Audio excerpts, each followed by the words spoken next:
Hi, I'm Natasha Kochhar from LTD of Architecture ID, and I'm really happy to be here at JSID with these wonderful, curious minds and the ones who will actually be populating the landscape of design in times to come.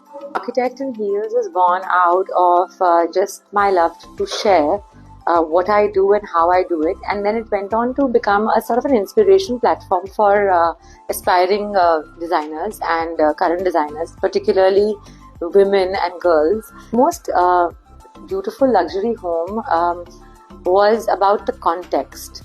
There was a site that we had where the view was so beautiful that the entire interior and the entire design was actually centered around the view. So actually, the interior was actually about looking out into the exterior, not about itself.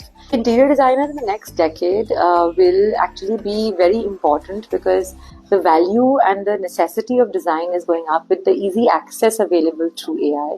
To all the aspiring and budding architects, interior designers, and I think anyone in a creative profession, what will be very important is to stay ahead of the curve of AI, because mediocrity is going to be wiped out. There's going to be no space for something which is Pinteresty or normal.